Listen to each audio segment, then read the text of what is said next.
Isaiah World is a duck. It's awesome. Absolutely awesome. Essential, just like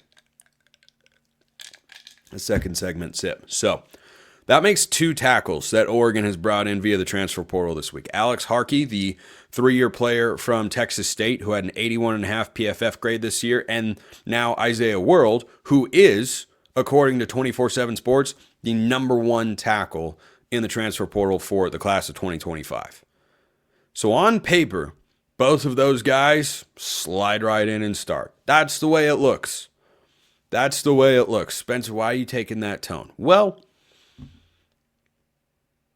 the way offensive line plays out in the transfer portal isn't always as obvious as other positions. The best example of that is Junior Angulau. So Junior Angulau transferred to Oregon in a past recruiting cycle, and the indications were, he was coming off of an injury, but once he got healthy, kind of felt like he'd be a starter. He had 4 of those stars filled in next to his name coming out of high school, and when he hit the transfer portal, according to 24/7, he had played. I believe he'd started for a full year at Texas. That's a guy who you looked at and said, oh, he's coming in and starting on the interior for Oregon for sure. An injury, I believe, set him back. However, he never found his way into the starting rotation. So just a couple of thoughts here. If you asked me to write out Oregon's offensive line for 2025, would I have Isaiah World and Alex Harkey in there? Yes.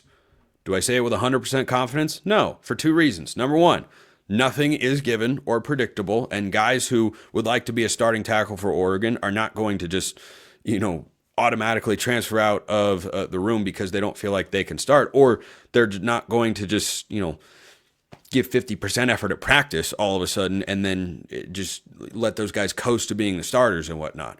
However, you certainly presume guys of this caliber are going to go be starters along the offensive line.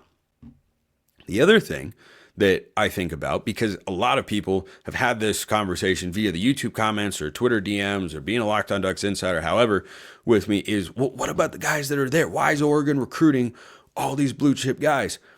Offensive line in particular is not a position, and defensive line too, but offensive line especially, it's not a position where you earn playing time early in your career very often. It happens. Poncho played as a true freshman. Jackson Powers Johnson played as a true freshman. Josh Connerly played as a true freshman. None of those guys started, by the way. Not a single one of them. To my knowledge, someone can correct me if I'm wrong, but in recent memory, when Mario Cristobal first had that offensive line start getting reps together in 2017 and 18, there might have been a couple of freshmen starting up there. But the last true freshman to start, not play, not be a jumbo package guy, to start for Oregon was Penei Sewell, who, by the way, is probably the greatest left tackle in the history of Oregon football. There have been a lot of good ones. He might be the best offensive lineman in the history of Oregon football if you factor in what he's currently doing in the NFL, which is number 1, crushing it, and number 2, making himself a boatload of money. By the way, Bo Nix versus Justin Herbert was everything I wanted it to be. Herbert got the win. That's the best scenario if both guys are going to get into the playoffs. They're both sitting at 9-6 right now. So, but both quarterbacks played well. So the other thought I had with Isaiah World, in addition to, let me get to that in just a moment and finish up this thought. So number 1, it takes guys longer to establish themselves as starters along the offensive line. And number 2, we have seen the last couple of years how important is depth. Oregon's interior offensive line depth has shown up in a big way this year. Bedford and Harper, your 2 projected starting guards coming into this season, have missed time with injury. You have needed, throughout the course of this year, 7 or 8 offensive linemen. So yeah, you bring in these guys, but who's to say they play all 12 regular season games next year, or however many games Oregon ends up playing? Why do you recruit guys that are blue chip prospects who are more likely to become starting caliber? Because if one of these guys were to go down, God forbid, you'd want to have someone who can slide in and match that production level. And it doesn't always happen early in their careers. The offensive lineman that you're thinking of as to why isn't this guy getting a chance, or why can't they play this guy? They're 2023 and 2024 recruits. So next year will be their second or third season of college football. Let me give you a prime example along the offensive line. Davey Uli. What class do you think Davey Uli was a part of? Blue chip prospect, by the way. He was a part of the 2022 class. He played some last year, got dinged up. Happens a lot with offensive linemen. You need to have a lot of these guys for that reason in particular. But this is the season in which I'd say Oregon fans have most felt Dave Uli's impact. He was a 2022 recruit. This is his third year in Eugene. Connerly playing as a true freshman. Not normal. Guess what? Big time recruit. Going to the NFL. Thoughts on him in a moment. Penei Sewell. Not normal. Like out of the ordinary. Poncho, by the way, played as a true freshman. Starting at center as a true sophomore. That's not normal. That's that guy being a stud. And that's why you recruit those guys, to see when you can find those opportunities to see the field and say, yeah, we feel like he is ready to go. And yes, the higher rated recruits have a higher likelihood, though not exclusively, of being ready to go sooner. That's why you go out and recruit those sorts of players. So, which brings me to the next thought I had here, and that's Josh Connerly. So, once Harkey committed, I thought in the back of my mind, Janoris Wilson maybe is the starting left tackle next year. Because they couldn't possibly get two of the top 10 tackles in the port. They got who? They got him? Oh, well, what did you look at that? Josh Connerly's going to the NFL. That's what that read to me.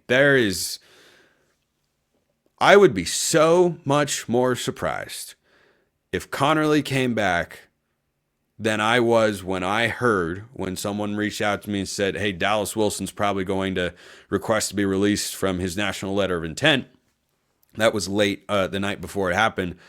That was less surprising to me, or that feeling of surprise would be a lot lesser than Connerly returning in light of both these guys coming in. They profile as bookend transfers. World was a two-time All-Mountain West honorable mention, who is a massive human, by the way. 6'8". Shaq McCroy transfers. World comes in. Who would you rather play next year? McCroy's got plenty of potential. World is a finished product. He's been developing in Nevada for the last couple of years and doing a lot of really good things. So you bring in World, you bring in Harkey, kind of feels like the offensive line is set for 2025. That's the way it looks. That's the way it feels. That's the way it seems.